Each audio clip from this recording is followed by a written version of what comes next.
I just got off work after a long week. The kids are SBAC testing. They're finally done. They're fifth graders, meaning they're going off to middle school soon, meaning it's chaos at the moment. I got off work and I saw something about it yesterday, and I looked a little more into it today. And basically, PSA has made kind of a big statement. I wouldn't call it gigantic, but it could be. Right now, it's a pretty big statement, though. One of the cards that they saw Kurt's card he shows in his video came back as altered. They said no. He shows the before, the after. I'm almost positive I'll put it next. It's this Jackie Robinson card, and I think other cards in the submission. I could be wrong. I'll post here if I am, but I believe other cards in the same submission also got sent back. And Sports Card Radio is speculating, as they often do. But that this account entirely, the account that sent it in, could get entirely banned or removed from sending in the PSA, which would be a gigantic statement in itself. But just by saying, hey, Kurt, we're sending back your, this is altered or messed with, I mean, he's being so blatant with it. He's saying this is okay, and PSA has already said it's come out well, and you're like, well, this is bullshit. I don't want to do this anymore. And you quit. Don't quit. Don't quit. Don't quit. This is such an important skill set to know when collecting, and I'll teach you. I'll show you everything I know, man. So, all right. So let's do this. Yes, you guys, I make all this stuff, and of course I sell this stuff. I don't know if it's just like a confidence thing or whatever, but I hate like pushing it and saying, hey, it's like, I hate cheesy salespeople, like buy this and I got deals. But I also got to be cognizant of I am a business. If anybody needs any card care stuff, you guys, it's on my website. It's kurtzcardcare.com. And I just don't like to try to shove stuff at you or convince you. I like to show you and then let you decide. You know what I mean? But if you dig the stuff, you guys, and you need anything, my website's kurtzcardcare.com. PSA has come out with their statement. PSA said that marking cards, messing cards, if we catch anything on a card, if we can detect it, it's messed with, it's altered, we're giving it back. And I am with that for two reasons. Before I get to those reasons, I want to state that I want to keep this rant precise and on point and quick. I want to state that the PSA shows they have a ton of power here, if you didn't already know. I would put there is a hierarchy, and PSA and the printers, the producers, Panini and Topps, they seem to be at the very top. You might have card shop owners or breakers somewhere in the middle, depending on how big they are. And it seems like collectors are somewhere towards the bottom of the pecking order. I wish they would be so good and smart for the market and hobby to kind of flip that, make it about us.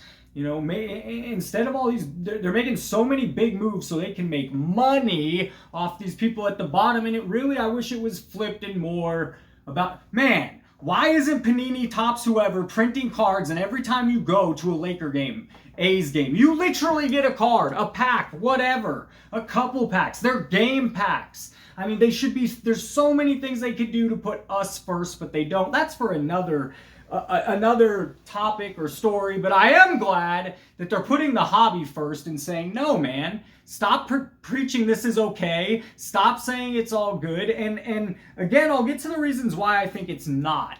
The first reason is to keep it an even playing field. Some people feel this is not okay to do, and maybe a card gets sold for a decade, as maybe they crack it and resubmit, but as is PSA 7 or 8, just kosherly. It's been, people are buying and selling this thing for $300, $400, back to $350, up to $425 over the past decade. Well, finally it hits this fifth or sixth buyer who thinks, hey man, I'm cool with polishing it up. I'm cool with maybe filling it a little. No one knows, PSA can't detect this stuff. And then it goes from a PSA 8 to a PSA 10. And then the profit from those six other guys that were between $300-$400 card, now all of a sudden this sixth person is going to make $1,500 off it, or whatever the case, completely hypothetical. So it makes for a non-even playing field, and it also, those people that don't believe in touch have a little integrity for it. They don't want. I'm not saying he doesn't have integrity, but kinda, I guess. I don't believe we should be touching cards like that, especially saying he's basically pumping a product here. He's pumping this.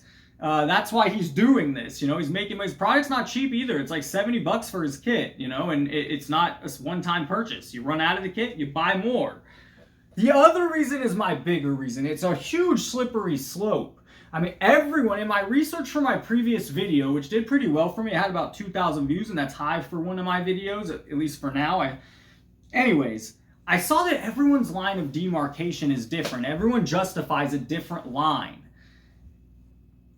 That's a problem. Everyone's, this is okay, but that's not okay. This is okay, but no to that. And everyone's like, oh yeah, trimming, of course, no. But then everyone just has a different thing, and it's just a huge slippery slope. And where is it? And so I'm good for nothing. I like PSA's stance that nothing should be on the card. And finally, I saw someone say, which I was thinking prior, and I heard someone mention, is what happens to the cards they mess up on? And someone commented they don't care about the messing up, they just care about your money. And how I perceive that is, if they mess up, they're gonna keep touching it up and keep messing it up, or doing what they gotta do so they can make it look good to make money on it. They're not gonna buy a $10,000 card. He's not doing cheap stuff to wreck it. If it gets wrecked, he's gonna do what he's gotta do. Or I'm not gonna say wreck, but if he messes up a little, he's gonna mess up to make it better.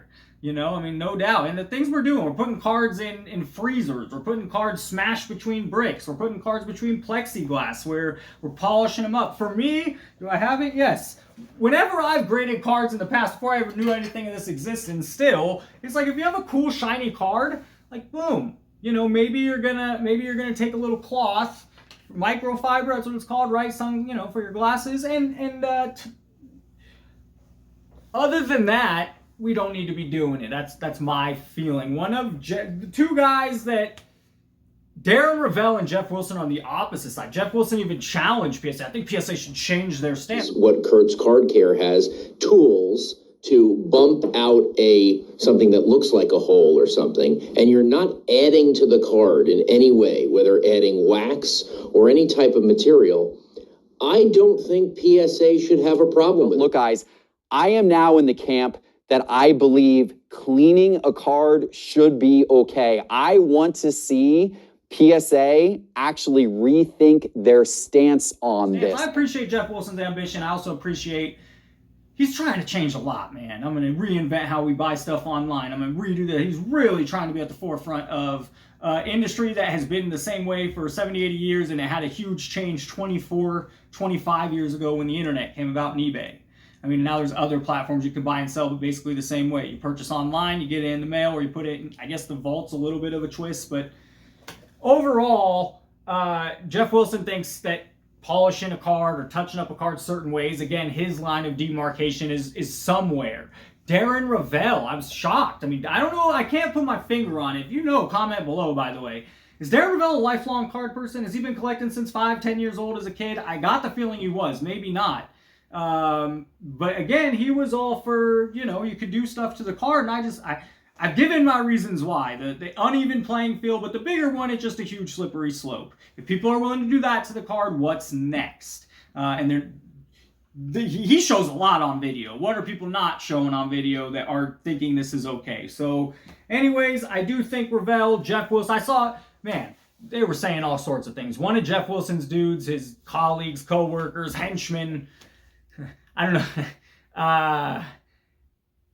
He was saying, like, if you blow, that creates a chemical, or if you kind of lick it like this, it creates a chemical. So why is spray a chemical? I mean, it's all, that's his line of demarcation. Everyone has something, and everyone thinks their right or their line of demarcation is the best. So I am completely with PSA that the best stance is nothing should be on the card. The card should not have anything on it. It shouldn't be altered. For the reasons I mentioned. What do you think? Comment below. Thank you for watching. Like if you enjoyed. Have a great day. Through bone like butter. You need at least 16 pigs to finish the job in one sitting, so be wary of any man who keeps a pig farm. What up, everybody? This is Robert Ory, a.k.a. Big Shot Bob, and you're watching Professional Sports Cards. Hey, by the way, go buy my rookie card.